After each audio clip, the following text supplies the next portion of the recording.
版的这个书籍的封面呢，还是有裸女图。所以当时到底高罗费先生是怎么样回心转意的呢？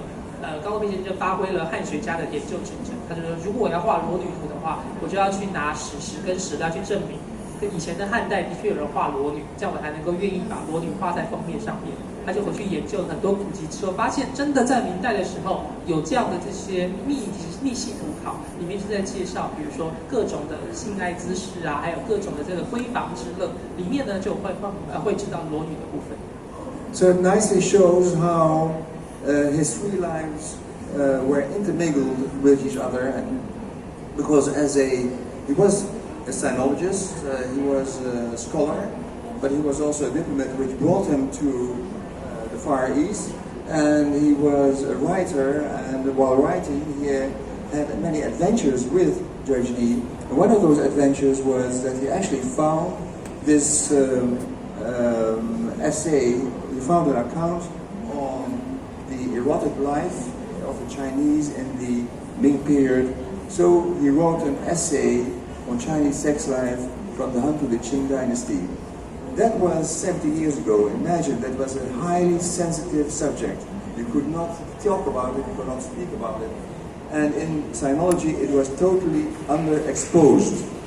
所以看到他当时就找到那些相关史料之后呢，就开始他的各种人生生涯就开始交织在一起。因为刚才提到他是汉学家，同时是外交官，所以派驻在日本有这样的机缘跟机会。同时他也是作者，所以因此才开始去研究这方面。他后来因此是撰写了跟比如说中国性爱生活有关的这个专文。不过当时发表的时候是1951年。在1950年，当然就是社会的氛围，当然显然比现在保守许多，所以那个时候他写还有发表这篇文章，还有这个相关的那个内容的时候，其实是非常谨慎、低调跟小心的。So he translated the text which accompanied the erotic color prints of the Ming period as he found it, and because it was such a sensitive subject, he only printed 50 copies of that book, and he distributed that into 50 institutions in the world who were centers of excellence for Chinese studies.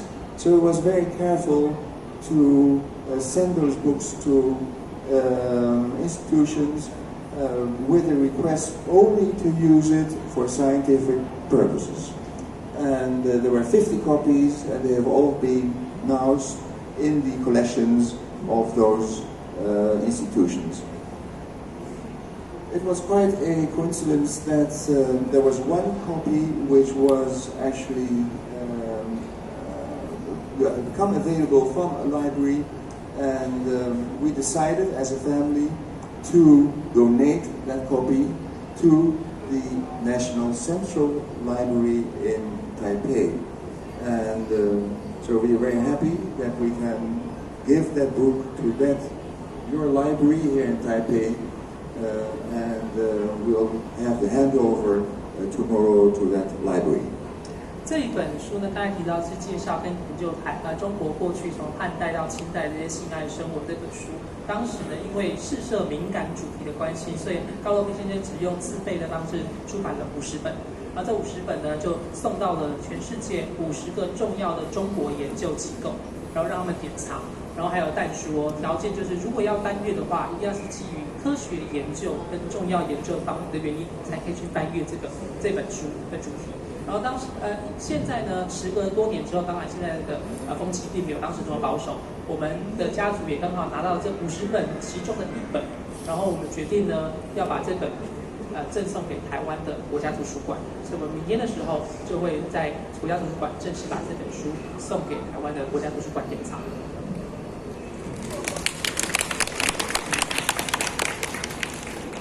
And 10 years later, there was also a public edition about sexual life in China, which was a more or less public, for the public book, and that has also been translated into Chinese. 那后来这本书他们其实有比较大众的版本，在时隔10年，1961年之后出版，这个就比较大量流通，后来也把它翻成中文。It shows what adventures he had with Judge Dee, because Judge Dee brought him a simple question from a publisher, brought him to a subject which he discovered was totally underexposed. He found something which was completely new, and because he was a scholar, he could write it up in that work. 我觉得也是非常有意思的因缘巧合，因为日本出版商的一个无心之问，这个问题触发了他开始研究的热情跟想法之后，因此而有后面的出版跟研究的专注。Now, the Judge D mysteries have come back to the Chinese. As you can see here, there is the full series have been published by a publisher in Beijing, and so we are very happy that now also in Taiwan the first 2 editions have become available, and I think it is very nice that they are now also accessible for the Taiwanese audience, because it is the way the traditional Chinese books were. So in the other Chinese editions, there are the simplified text, and the writing is other than the format, the traditional format of that which you use in Taiwan. So I think that is very nice that this is the traditional way of writing and printing that is now existent in those Taiwanese editions. 那身为高罗费先生的家属，也很高兴他的作品在西方流通多年之后，后来也由中国的出版社他们发表了简体中文版，也很高兴今年的时候大块文化出版了2本，其中的2本的话的繁体中文版，对我们来说是格外重要跟格外有意义的，因为毕竟在中国用的是简体中文，在台湾用的是正体跟繁体中文，这个东西，这种书写方式跟明代的方式，我觉得是比较相近，所以很高兴现在有机会能够把大唐提公案从西方世界重新带回来华语世界。Now, I would like to give you a few examples of how he got his inspiration to write the stories, and of course his travels in China, travels in Southeast Asia, gave him inspiration that he used to create those Judge D novels. Now, The Haunted Monastery is an edition which I think was one of his best stories. It is about a monastery and a crime which has been committed in that monastery, and Judge D has a difficult task to solve that case.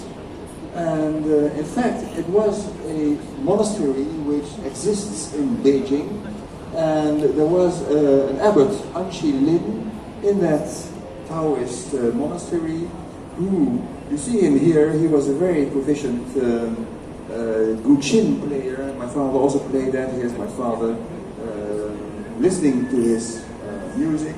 But this abbot appeared to be a very evil man, because he misbehaved to young girls and women, and for that he was punished by being buried alive. So that is the story. So that was probably the inspiration for the haunted monastery and an abbot which committed crimes. When you go to Beijing, there is still the White Cloud Monastery there. So this is the Taoist monastery which he visited at that time in 1950, I think, in Beijing, and which gave him inspiration to the haunted monastery. And if you walk through that monastery, you can imagine that on the corridors that things can happen which you think could be very well used in a suspense story as in a new Judge D mystery. 各位看到，他很多人好奇说，他当时为什么突然决定要开始写《大唐提公案》？我觉得这个一部分可能跟他在当时在中国曾经遇到的事情有关系。比如说，刚才那张照片里面，1946年的时候，高罗费先生曾经到了北京的这个白云观，然后当时那个住持呢会善弹古琴，然后高罗费先生其实非常多才多艺，他也会弹古琴，所以他在那边非常认真的聆听他弹古琴。后来就传出的消息是，这个住持不太检点，对女性上下其手，所以也许这个事情就因此引发他想要去，比如说去讨论，或者是这个悬案或谜案等等，这个好奇心等等。如果各位现在到北京依然可以看到这个白云观，如果走进去的话，就可以看到那些不同，比如说走廊啊，还有不同的空间等等，非常适合高罗费先生去设想，在这个地方可能出现什么样的悬案。And another example of inspiration were the gibbons. He had a fascination for the gibbons, a monkey which lived in China, and we always had the gibbons as pets at home, and he loved those gibbons. He always played with them, and it was a gibbon which gave him the inspiration for this book, The Monkey and the Tiger, in which a gibbon, in fact, comes to visit him when he's sitting drinking tea on his veranda, and then Judge Dee saw that he was holding a gold ring in his hand, but he knew that if you want a gibbon to give that, to drop that, you have to offer him a cookie. So Judge Dee offers a cookie to the gibbon, and he drops the ring, and that ring appears to be the ring of a just a murdered person. So that's the way we got involved into a murder case because of this gibbon. So the gibbons were very important also in his life. 高罗贝先生另外为人所知的另外一项特别之处是在于他非常喜欢长臂猿。各位看到照片里面，他们小时候在家里面就有一只长臂猿当宠物，所以他们小时候都跟长臂猿玩在一起。高罗贝先生非常的喜欢长臂猿，喜欢的程度呢，到最后大唐提公案里面也有长臂猿的出现。就是在这个故事里面呢，就是这个长臂猿手上出现在狄仁杰的眼前，然后手上拿了一枚戒指。那狄仁杰知道，如果要让这个长臂猿把戒指拿给他的话，前提就要拿东西跟他交换。所以后来狄仁杰拿了一块饼跟这个长臂猿交换之后，得到这个戒指。而这个戒指后来发现的是一个刚刚命丧黄泉的人留下来的戒指，所以这是故事的其中一个片段。所以在这边也可以看得出来。高罗贝先生在各种不同的情景里面都会想要把长臂猿放进故事里面。And there was especially one baby gibbon which was sick, and he tried to take care for that little gibbon, as you can see here. And unfortunately, that gibbon died, and he was very sad about that. But he dedicated that book to his friend Gugu, which was the name of that baby monkey, baby gibbon. And in the Netherlands, every year there's an author who presents a gift, an annual gift book. And at that time it was this book in the Netherlands, which was dedicated to his gibbon friend Gugu. And this is a family film of that little monkey, which was in Port Dickson, Kuala Lumpur, Malaysia, when we were there. So you see how he loved that little baby gibbon, as you can see here. So he cared for the baby. Unfortunately, the gibbon didn't make it. So that was Gugu, to whom the book was dedicated. 那各位看到很多的西方的作家，他们在出版书的时候，都会在书的一开始面写说，把这本书献给什么人，或者是对他很重要的人、很亲密的人。那高罗贝就曾经把一本书献给那只长臂猿布布，所以对他来说，布布就好像家人或者非常重要的人一样。刚才各位看到那个家庭录影带呢，是他们在派驻在马来西亚吉隆坡的时候曾经拍摄的，然后当时看得到高罗贝先生跟这只长臂猿之间的关系多么亲密。He wouldn't be a scholar if he would not study the situation of the gibbon in China. So not only the gibbons gave the inspiration for the book, but also the inspiration to do a study or research on the habitats areas of the gibbon in China. So the gibbon in China is one of his last works.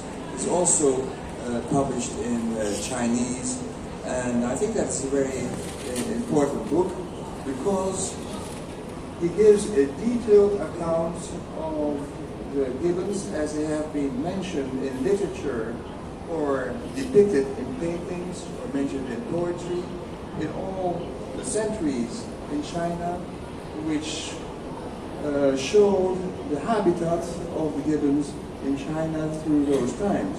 And you see here all the dots represent the habitat of the gibbon at one time in China, according to the descriptions and documentation in the works he consulted.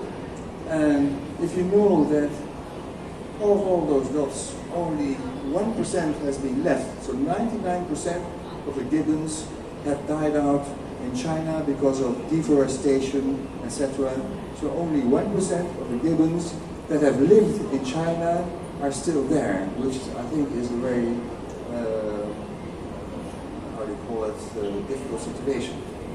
各位看到高飞先生也发挥了学者的研究精神，他因为非常喜欢长臂猿，他就开始去追溯跟去收集在各代的这个书画著作里面，到底有多少曾经描绘过或者是记录过和介绍过长臂猿的出现，然后他因此出了一本专著，那个是他过世之前出版的最后一本专著，所以是非常重要的一本书。那另外一点呢，他们也注意到，就是后来他们也做过统计，比如说这张图上面看到的是在中国历代以来，比如从7世纪开始到20世纪之间，在各个不同的省跟不同的地区，都曾经有当地的文人记录过或者是描绘过长臂猿的存在，或者它的这户籍的记录。但是现在在中国，因为都市开发的关系，长臂猿的这个栖息地大幅萎缩，目前在中国还存活的长臂猿数量只有过去的不到1%而已。所以换言之，这是一个非常即将濒临灭绝的重要的动物。There are more pandas in China now than gibbons, and I hope the authorities there will realize that they have to do something to protect the gibbons in China.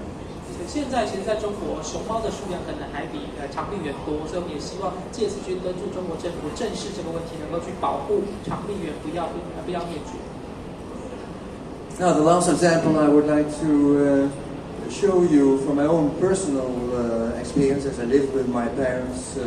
We at home always had a Chinese lacquer screen, as you see here. It was a very large screen with lacquer panels, as you see here.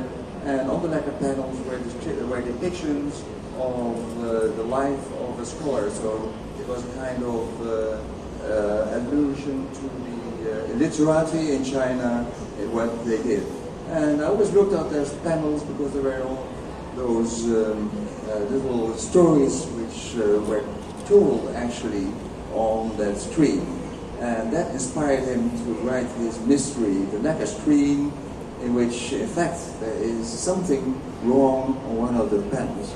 And to know that you have to read the book, and hopefully that local publishing company will also publish it in Taiwan. 各位看到这是最后一张投影片，各位看的是我们从小在生活的家庭里面呢，就有这个非常大扇的漆器的屏风。那屏风上面呢是很多文人画，有很多故事。我从小就很喜欢去看里面有什么细节啊，有什么样的故事。那这个大的漆器的屏风呢，也后来启发了我的父亲去写了这本跟屏风有关的就是悬案小说。那至于悬案小说里面写了什么呢？我们就期待大概文化会不会把他这本书翻译成中文之后，让大家能看到里面的内容。So I think that now the Judge Lee mysteries have been translated into Chinese. They have been published in China and they are now published in Taiwan. That a cycle has been completed because, first of all, it was the finding of that book about Di Ren Jie, which made my father translate it into English to show the Western world that, in fact, the Chinese have their own detective story tradition, and so that was his Diguman. Then he started to create his own mysteries around this famous Chinese detective and judge, so the mastermind. And now we see that Judge Di has come back to the Chinese, and they are now available in translations. And fortunately,